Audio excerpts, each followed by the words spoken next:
Le thème de cette retraite, c'est celui de la liberté intérieure. Qu'est-ce que ça signifie être libre intérieurement?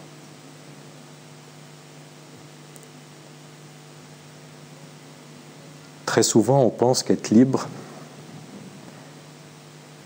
c'est la liberté de la personne qu'on croit être. Qu'elle puisse faire ce qu'elle veut, quand elle veut, où elle veut et avec qui elle veut. C'était la liberté de Sartre. Cette liberté ultime, absolue, où la personne que l'on croit être a toute latitude, toute marge de manœuvre pour évoluer selon ses envies, ses désirs.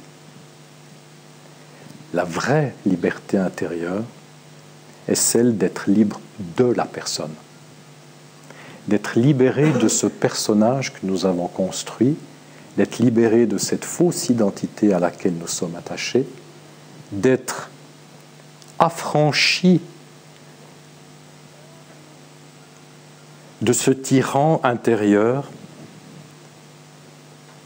auquel nous sommes identifiés et qui nous sépare de l'être véritable que nous sommes. On peut être libre en étant en prison, on peut être libre en ayant beaucoup de contraintes physiques ou extérieures dans le monde. C'est la liberté d'être ce que nous sommes et de reconnaître ce que nous sommes comme étant la liberté ultime. Mais ce personnage qui est façonné de pensées, de conditionnements, de croyances et d'émotions, parce que ce personnage auquel nous sommes identifiés et que l'on présente en disant « je », il est fait autant d'une dimension mentale que d'une dimension émotionnelle. Et les deux ensemble forment cette entité qui n'est finalement que l'accumulation de plein de choses depuis notre naissance.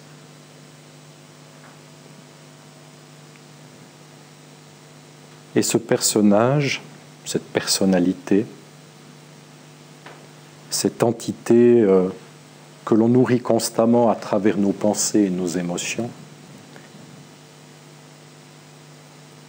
est un substitut, un fac-similé de l'être que nous sommes, une sorte de marionnette. Ce n'est pas l'être authentique.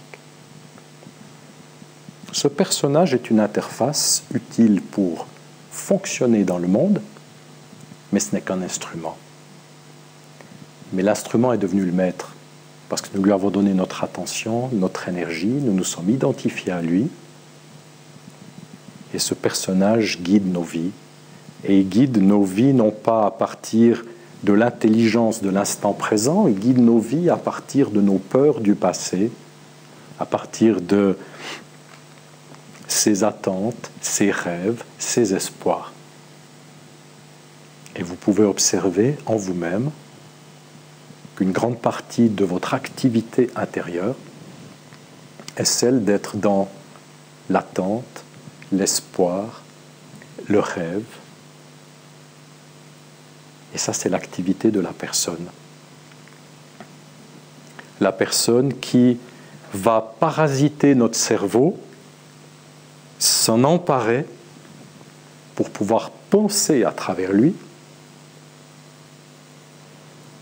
tout comme nos émotions s'emparent de notre cerveau pour penser à travers lui. On s'est fait pirater.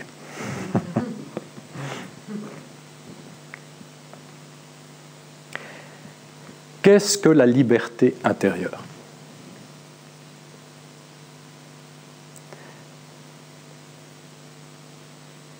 C'est très simple. C'est être libre du malheur. La liberté intérieure, c'est être libre du malheur.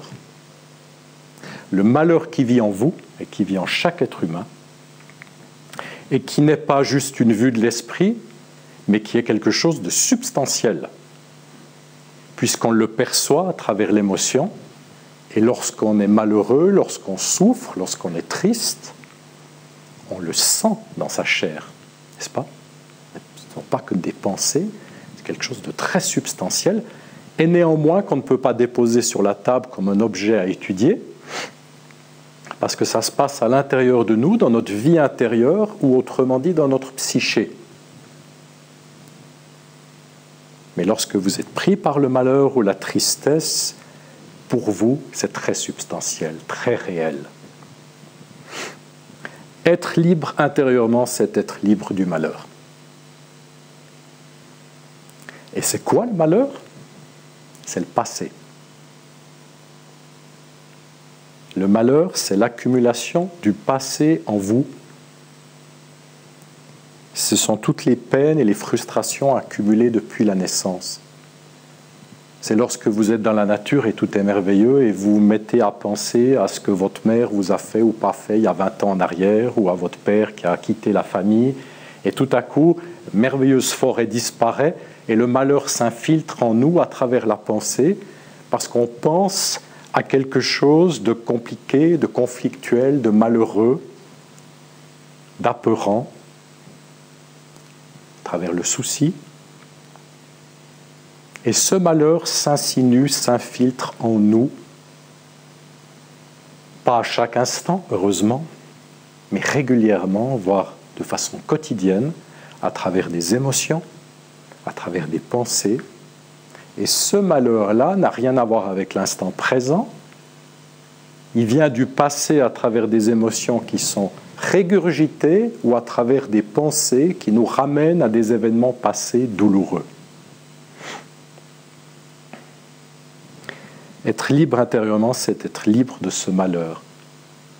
Et ce malheur, c'est la personne que vous croyez être, qui est elle-même l'accumulation d'émotions, de conditionnements, de croyances qui ont été agglutinées, échafaudées au fil du temps.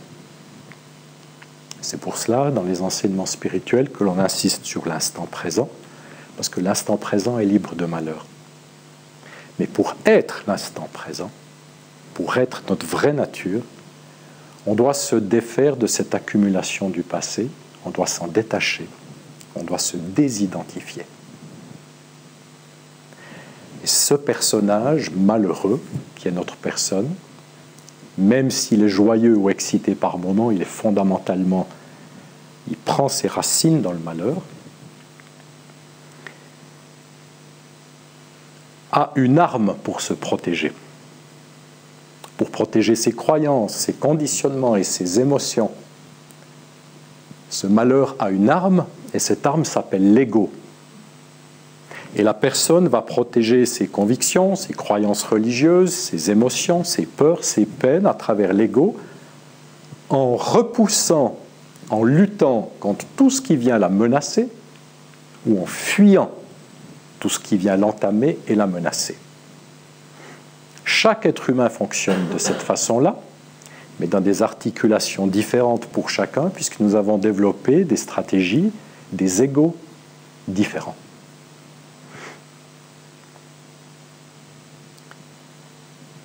Mon travail dans les séminaires, sur Skype, en retraite, c'est de déraciner les problèmes et le malheur qui vit en vous,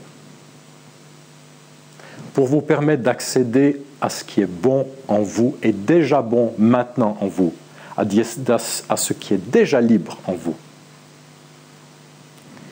à de la joie, à de l'amour, à du bien-être, à une liberté d'être qui sont déjà présents puisqu'ils sont des qualités intrinsèques de votre vraie nature, mais auxquelles vous n'accédez que de façon sporadique ou souvent à la faveur de circonstances extérieures, parce que la personne, avec son malheur, comme une couche nuageuse, vient toujours s'imposer et s'immiscer dans vos moments de bonheur ou de liberté. Et si vous êtes là, c'est parce qu'il y a une aspiration à découvrir quelque chose de vrai et de réel qui échappe à ce parasite qui obscurcit, pollue, affecte la perception du bon que nous sommes. Il y a en vous une intelligence qui sait que ce malheur, ces peurs, ces résistances, ces luttes et cette condition humaine ne sont pas la vérité de l'être humain, ne sont pas sa réalité essentielle. Sinon, vous ne seriez pas là et sinon, il n'y aurait aucune possibilité de nous extraire de tout ça. Et je n'aurais pas la prétention d'être devant vous, ici, et de vous parler de ça, si ce n'était pas possible. Mon rôle est multiple. Il est de vous encourager.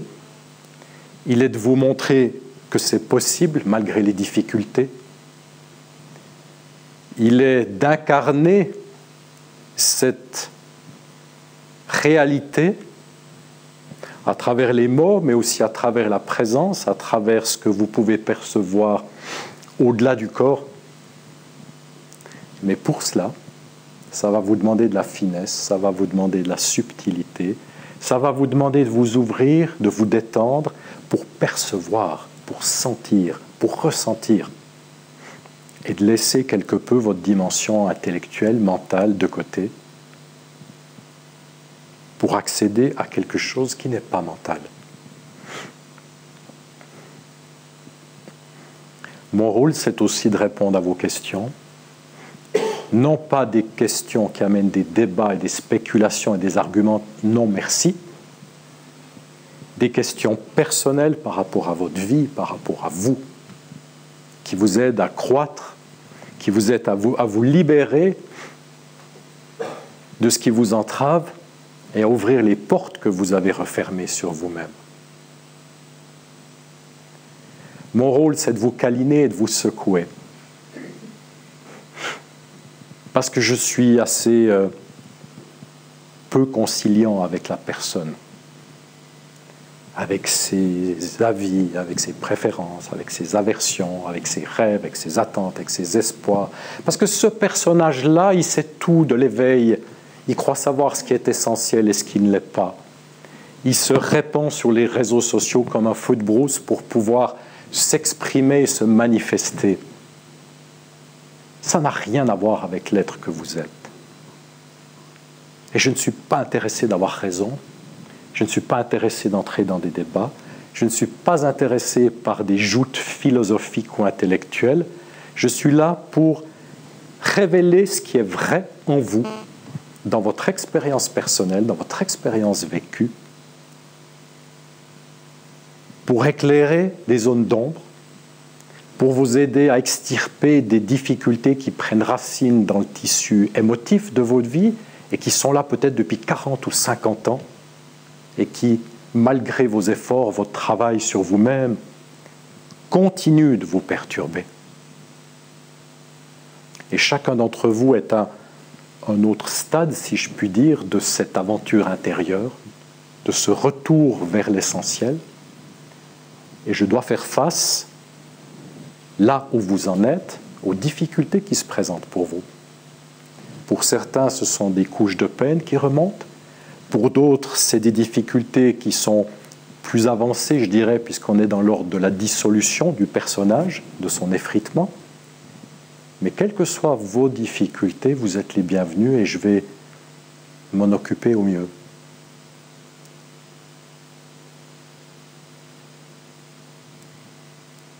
Vous n'êtes pas là pour engranger du savoir. Ce n'est pas une démarche intellectuelle. Je vais satisfaire votre intellect en répondant au mieux à vos questions. Mais une réponse engendre 10 questions, et 10 questions engendrent 1000 réponses. Il y a une intelligence derrière votre intellect, et c'est à cette intelligence que je m'adresse, parce que cette intelligence, c'est la conscience. C'est là où les choses résonnent beaucoup plus rapidement et vous savez que les choses sont vraies sans même que ça passe par l'intellect. Et je vous aide à gagner en intelligence et en amour parce que la liberté intérieure passe par le fait de gagner en conscience. Non pas d'être conscient des éléments qui sont là, ou des pensées ou des émotions, mais de gagner en intelligence sur ce qui vous manipule à l'intérieur et ce qui vous fait souffrir depuis 70 ans, si c'est le cas. Parce que le temps ne nous libère pas, le temps ne nous rend pas plus intelligents, c'est l'acte conscient de vouloir observer, comprendre, déraciner ce malheur en nous qui nous rend plus intelligents et nous libère. Et cette liberté est chèrement gagnée comme toute liberté.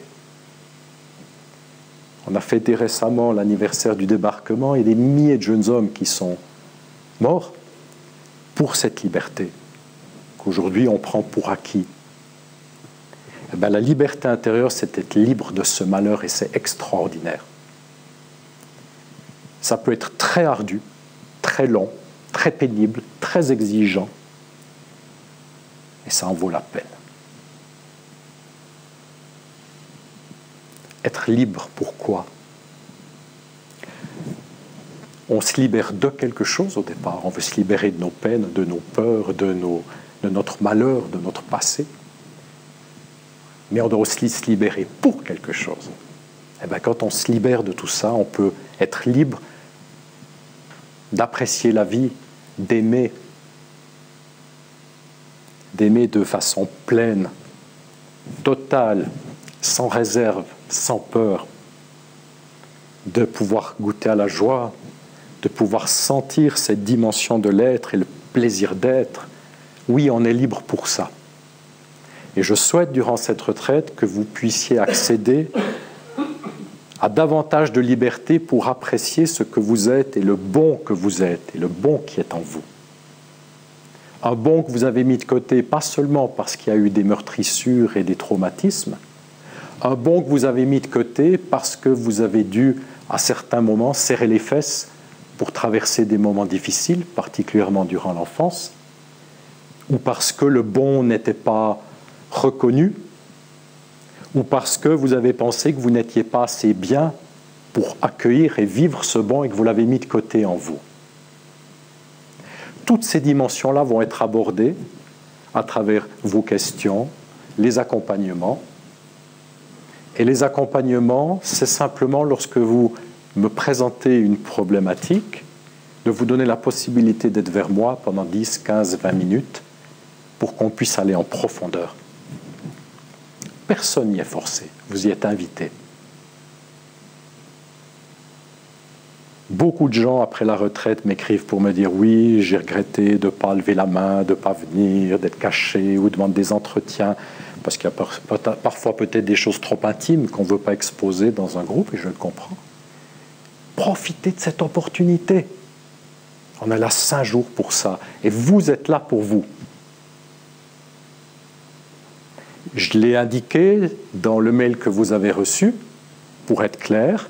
Personne ne vient ici parce qu'un ami ou une amie a dit « viens avec moi » ou parce que sa fille ou son fils vient là. Non, vous venez pour vous, 5 jours pour regarder en vous, avec une disposition à sentir ce qui se passe à l'intérieur de vous.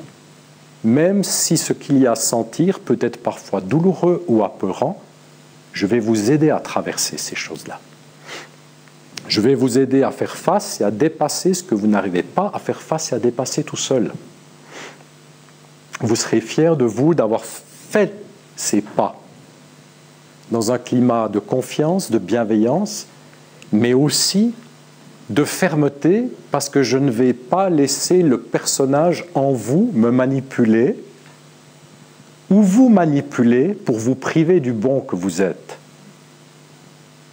Donc même si par moments vous avez l'impression que je peux être sévère ou dur, c'est toujours avec le souci et l'intention de vous aider à dépasser le personnage et ses limites, et ses résistances déployées à travers l'ego de lutte et de fuite. Personne ne se cache dans mes séminaires et mes retraites. Et vous devez être clair dès le départ que vous venez ici pour vous, avec une disponibilité à vous détendre, à vous ouvrir, à sentir et à faire face à ce qui vous sépare de l'amour et de ce que vous êtes. On ne remet pas plus tard. Et je vais de tout mon cœur vous donner les encouragements, l'énergie, l'impulsion pour faire le pas de sauter du plongeoir. Vous ne pouvez pas passer votre vie à hésiter et à revenir en arrière. Vous allez sauter du plongeoir pour découvrir qu'il y a en vous, bien sûr, des peurs et des peines, mais il y a aussi des choses merveilleuses que vous avez mises de côté. Donc, on va œuvrer dans le sens d'aller vers davantage de cette liberté intérieure.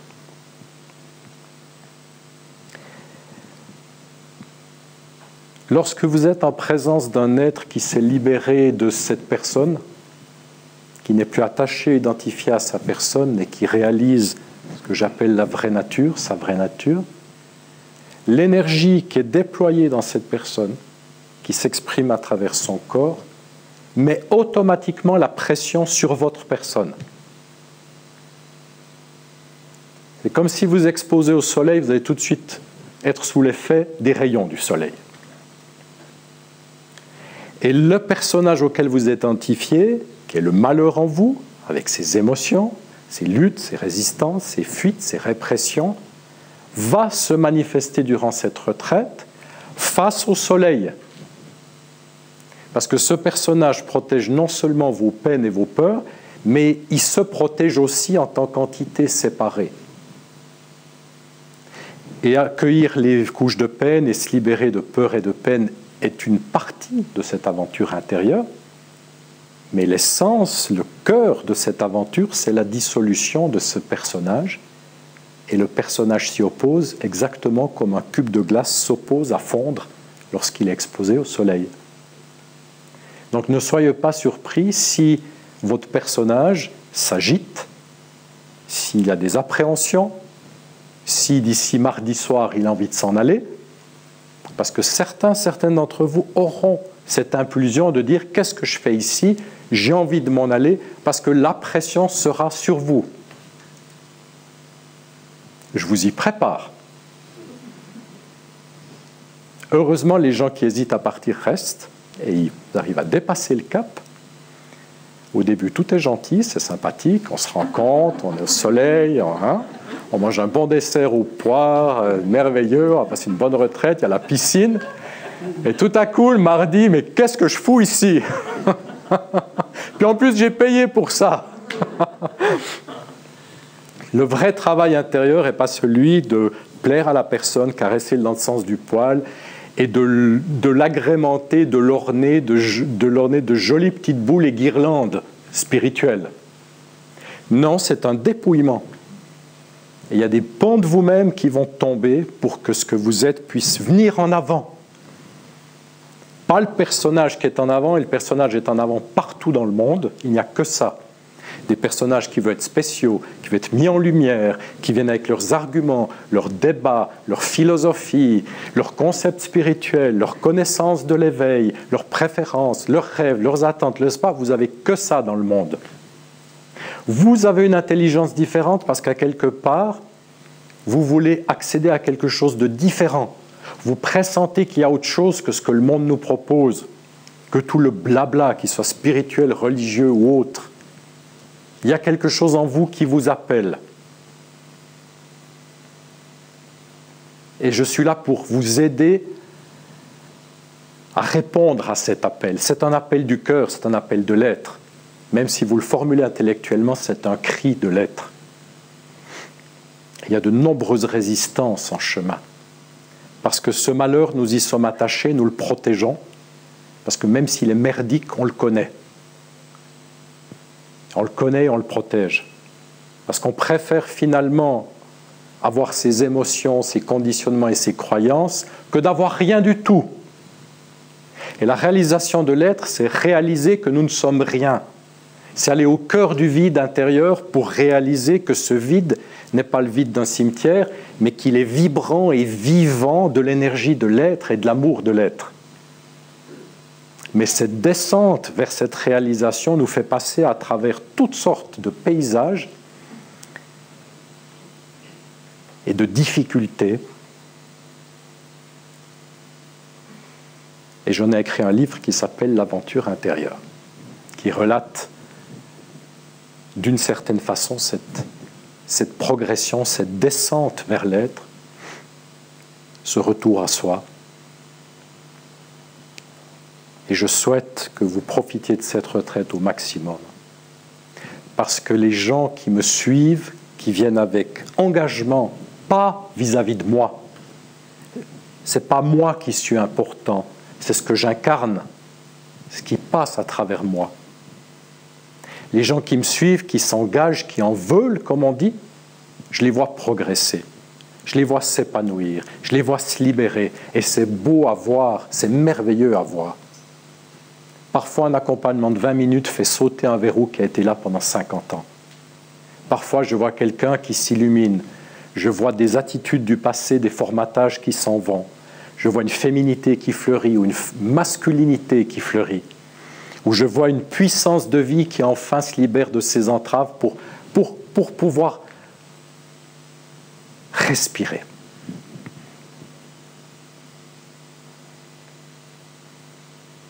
Nous ne sommes pas là pour nous plier au conditionnement de la société.